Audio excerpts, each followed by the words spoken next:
Assalamualaikum warahmatullahi wabarakatuh. Nama saya Marsya Adia Rahman dengan NIM 19101083 kelas MBSE. Di sini saya akan menjelaskan tentang peradaban Islam pada kerajaan besar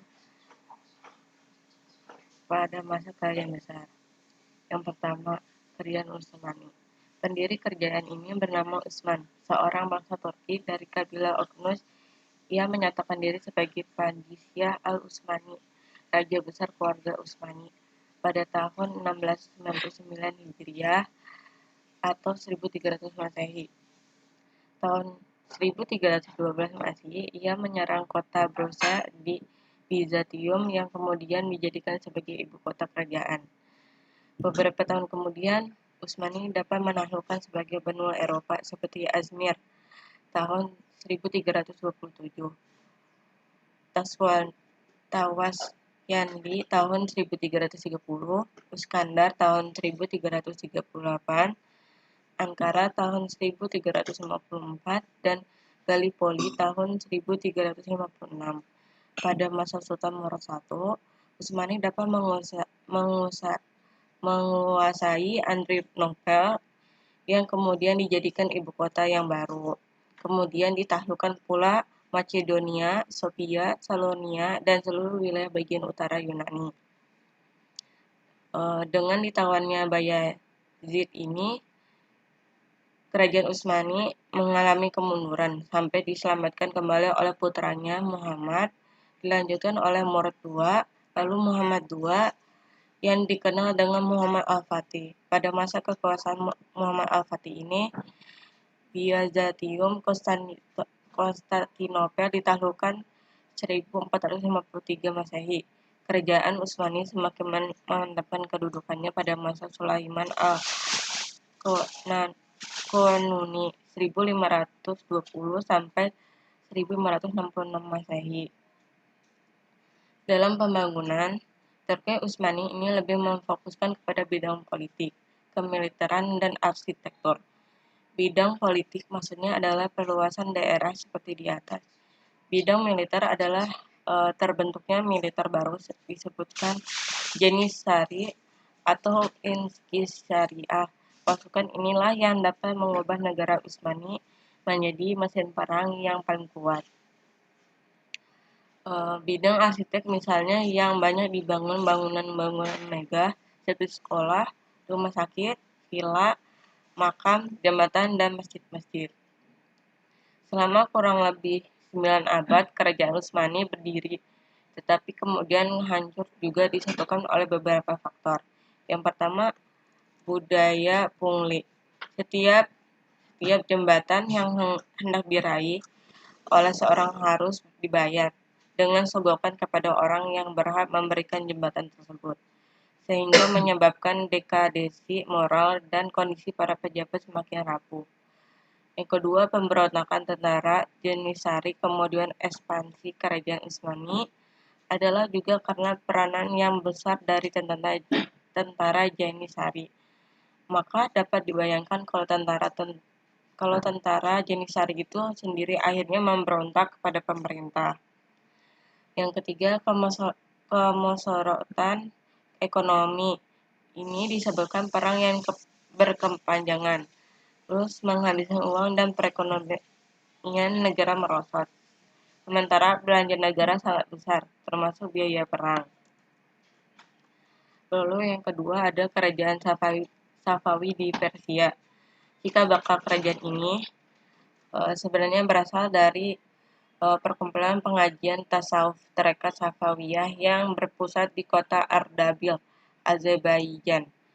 Nama Safawiyah diambil dari pendirinya, Safi al-Din, seorang keturunan Imam Syiah yang keenam, Musa al-Kazim. Kerajaan ini dapat dianggap sebagai peletak pertama terbentuknya negara Iran dewasa ini. Gerakan tarekat ini lama-kelamaan berubah bentuk menjadi gerakan politik. Jamaah dan murid-muridnya berubah menjadi tentara yang teratur dan fanatik dalam kepercayaan serta menentang setiap orang yang bermazhab selain Syiah. Kepemimpinan Safawi silih berganti dan semakin eksis sebagai gerakan politik yang didukung oleh pasukan tentara yang kuat yang diberi nama Kizibas atau Barat Merah. Pada masa kepemimpinan Ismail, dialah yang pertama kali memproklamirkan dirinya sebagai raja pertama dinasti Safawi di kota Tabriz. Pada masa pemerintahannya dapat menguasai beberapa daerah yang dikuasai Turki Utsmani, seperti Tabriz, Sirwan, dan Baghdad 1602 Masehi. Kemudian tahun 1622 Masehi dapat menguasai Kepulauan Hormuz dan mengubah pelabuhan Gormah menjadi pelabuhan Bandar Abbas. Sehingga jalur perdagangan antara timur dan barat yang biasa diperebutkan oleh Belanda, Inggris, dan Prancis dapat dikuasainya. Kemajuan Safawi bukan hanya bidang politik saja, tetapi juga dalam bidang ilmu pengetahuan. Pada masa lahir beberapa ilmuwan, antara lain Bahaudin al-Syahiraji, generasi ilmu pengetahuan. Lalu ada Sadaruddin al-Syahiraji, seorang filosof, dan Muhammad Bagir Ibnu Muhammad Damad, seorang filosof dan ahli sejarah. Lalu sepeninggal Abbas I, kerajaan Safawi berturut-turut diperintahkan oleh 6 raja, yaitu Safi Mirza, Abbas, Sulaiman, Husain, Tamsar II, dan Abbas III. Pada masa raja-raja tersebut, kondisinya semakin lama semakin menurun dan pada akhirnya membawa pada kehancuran. Itulah antara lain yang menjadi faktor keruntuhan kerajaan Safawi. Faktor lain adalah konflik yang berpanjangan dengan kerajaan Utsmani, dekadensi moral di kalangan pembesar-pembesar kerajaan, dan juga konflik intern di kalangan mereka dalam perebutan kekuasaan. Lalu yang ketiga ada kerajaan Mughal di India.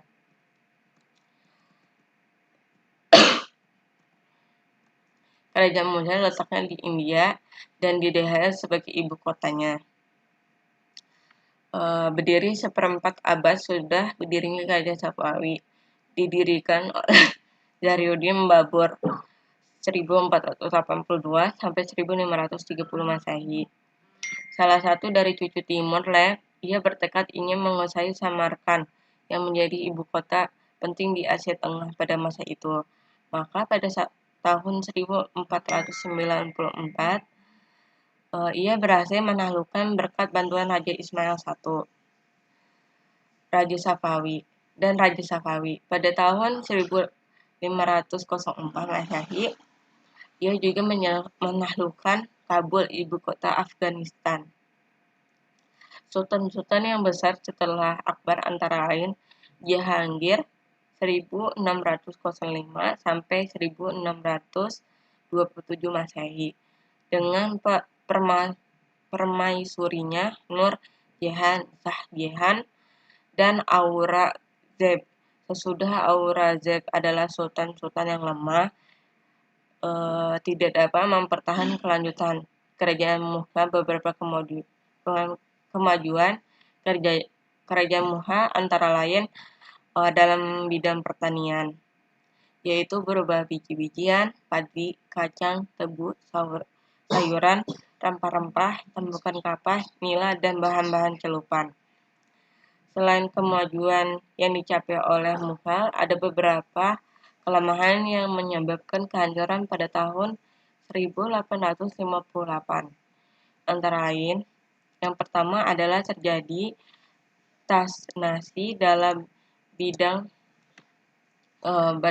pada bidang kemiliteran, sehingga tidak bisa memantau gerak langkah tentara Inggris di wilayah-wilayah pantai.